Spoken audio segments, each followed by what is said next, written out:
Uma das personalidades mais conhecidas da história da humanidade, Adolf Hitler. Apesar de conhecermos tanto sobre ele, pouco sabemos sobre o seu lado considerado positivo. Mesmo sendo um ditador sanguinário, Hitler lutou contra o tabagismo, deu direito aos animais e ajudou a economia alemã. Nesse vídeo, irei falar sobre o lado oculto de Adolf Hitler.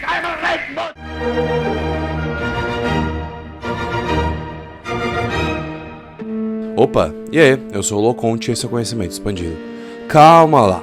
Hitler foi um dos, se não o maior tirano genocida da história.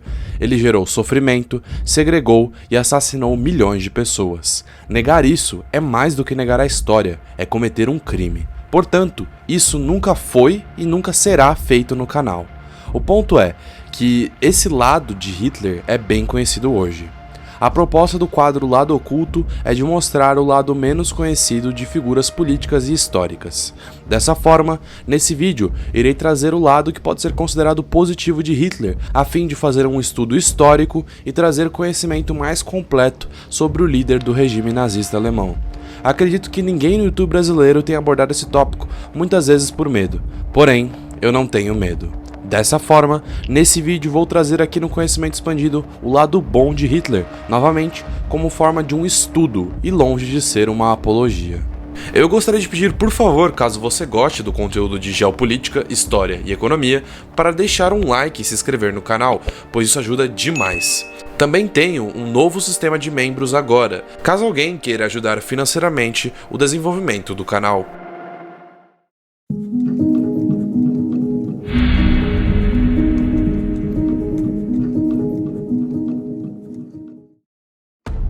Muitos sabiam que Hitler lutou na Primeira Guerra Mundial, mas, mais do que isso, Hitler ganhou a medalha de primeira classe da Cruz de Ferro, conquistada por veteranos de guerra. A honra foi especialmente importante para Hitler, que se retratou como um herói durante o conflito, sendo ferido durante a Batalha do Somme em 1916. Ao tentar construir uma raça ariana, entre aspas, mestra, os nazistas eram conhecidos por promover políticas voltadas para a saúde. Portanto, Hitler era supostamente abstêmio, não fumante e até vegetariano. No entanto, seus hábitos saudáveis foram prejudicados pelo uso de opiáceos. Em 1941, seu médico pessoal começou a injetá-lo com várias drogas, incluindo oxicodona, metanfetamina, morfina e até cocaína.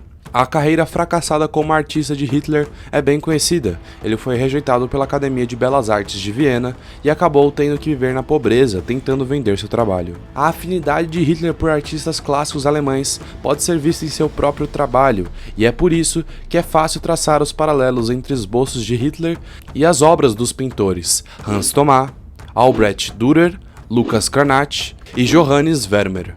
Mesmo com o fracasso de sua carreira artística, Hitler era um grande apaixonado pelas artes e seu interesse pareceu aumentar depois que ele se tornou Führer. Ao chegar ao poder, Adolf Hitler transformou sua preferência artística pessoal em lei, seguindo o modelo da arte clássica grega e romana, vista por Hitler como uma arte cuja forma exterior incorporava um ideal. Além disso, a arte precisava ser compreensível para o homem médio, heróica e romântica. Porém, enquanto Hitler favorecia o trabalho idealizado da Grécia e Roma clássicas, ele era altamente crítico de movimentos contemporâneos, como o impressionismo, o cubismo e o dadaísmo. A Disney, comumente conhecida por representar filmes infantis, para o ditador, representava o avanço da tecnologia. Hitler, então, gostava da Disney desde o lançamento de A Branca de Neve, que ostentava uma animação bastante impressionante em seu lançamento de 1937. Hitler era um amante do cinema e gostava de King Kong por causa de seus efeitos especiais, assistindo também repetidamente filmes de guerra.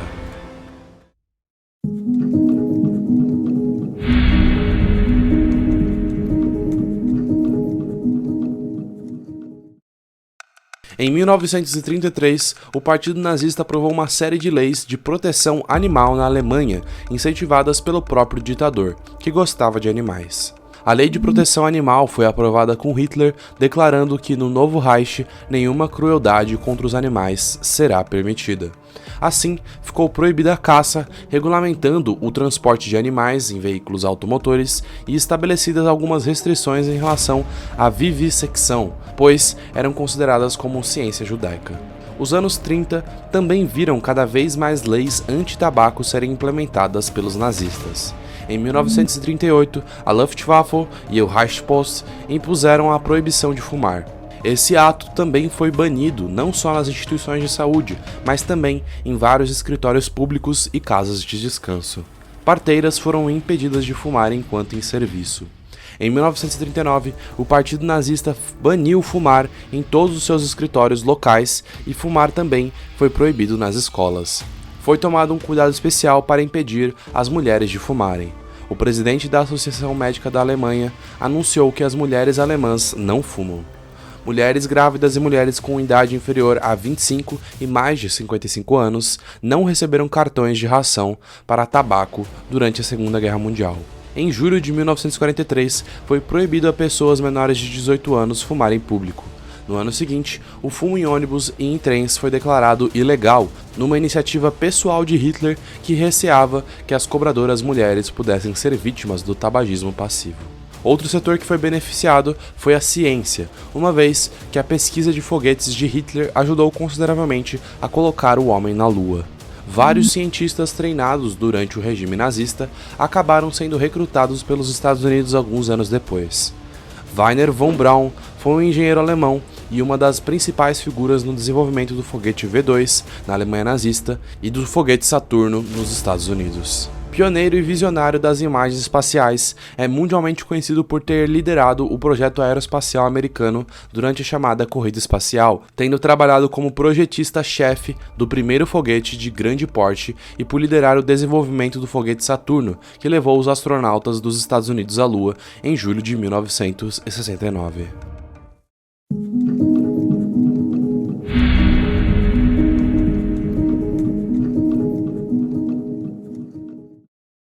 Foi sobre o governo alemão de Adolf Hitler que foi restaurada a economia da Alemanha, que havia sido dizimada pela depressão, pela inflação e pela dívida de guerra imposta pelo Tratado de Versalhes. Nos primeiros anos do regime nazista, a economia da Alemanha recuperou-se e cresceu de uma maneira extremamente rápida, o que foi considerado um milagre por muitos economistas, muito embora tenha se manifestado de maneira desigual. A economia alemã, assim como outras de nações ocidentais, sofreu grandes consequências vindas da Grande Depressão, como o aumento no desemprego massivo. Quando Adolf Hitler se tornou chanceler, ele introduziu políticas destinadas a melhorar a economia.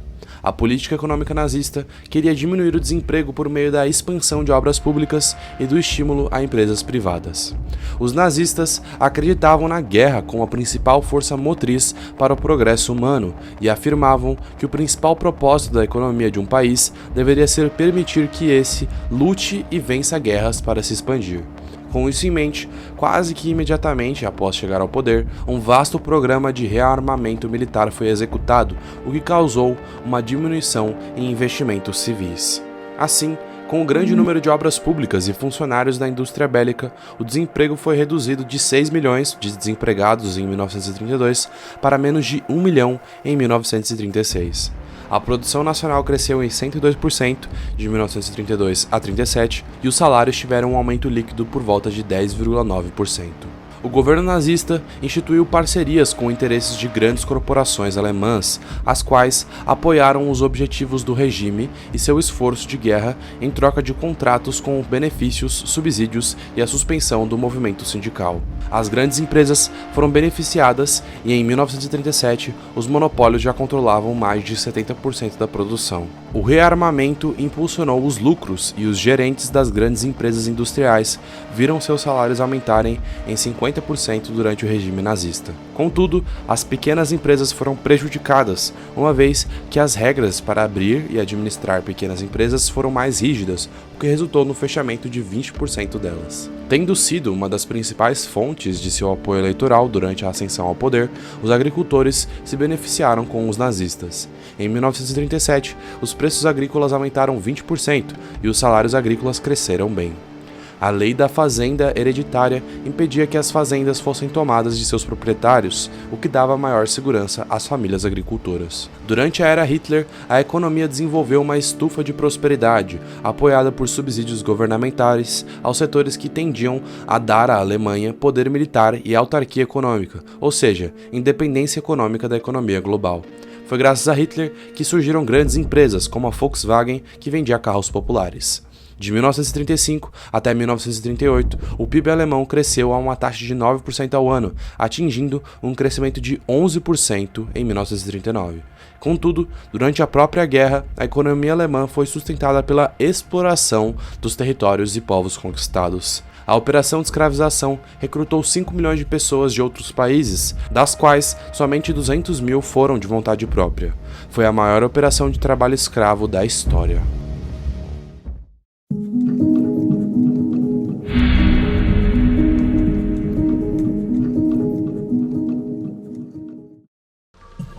Em seu enorme programa de obras públicas, Adolf Hitler ordenou a construção de hospitais, escolas e prédios públicos, como o Estádio Olímpico de 1936.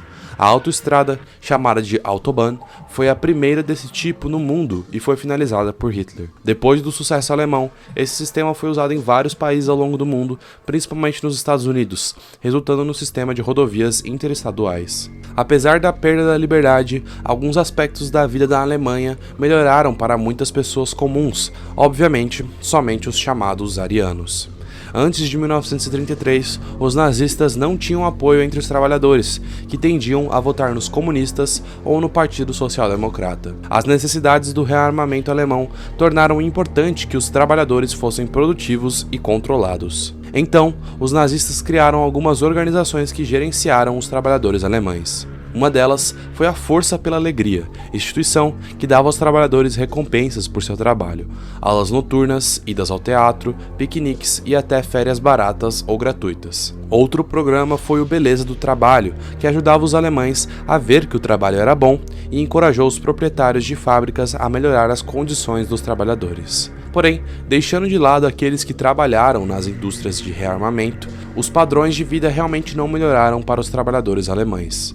Para esse grupo, os salários caíram, o número de horas trabalhadas aumentou em 15%, os acidentes graves nas fábricas aumentaram e os trabalhadores podiam ser colocados na lista negra pelos empregadores, se tentassem questionar as suas condições de trabalho. Além das organizações de trabalho, os nazistas também instituíram programas de caridade, a fim de ajudar os alemães racialmente puros, entre aspas, com o intuito de manter o apoio da população. Ao contrário dos programas sociais da República de Weimar e de instituições de caridades alemãs, os programas assistenciais nazistas eram fornecidos a partir de critérios raciais. Para poder fazer parte do programa, o indivíduo deveria ser racialmente puro, capaz, politicamente confiável, estar disposto a trabalhar e ter intenção e capacidade de se reproduzir. Não arianos foram excluídos, assim como doentes. Também ocorreram esforços para incentivar mulheres da classe média a trabalhar em programas sociais que auxiliavam grandes famílias. Dessa forma, é importante notar que, apesar de trazer alguns avanços na sociedade alemã, as políticas e ideias de Hitler sempre foram focalizadas em um único grupo social, excluindo milhões de pessoas. Assim, é seguro dizer que Hitler trouxe muito mais sofrimento do que pontos positivos de uma maneira geral, prejudicando especialmente as minorias e trazendo um reino de terror e desgraça.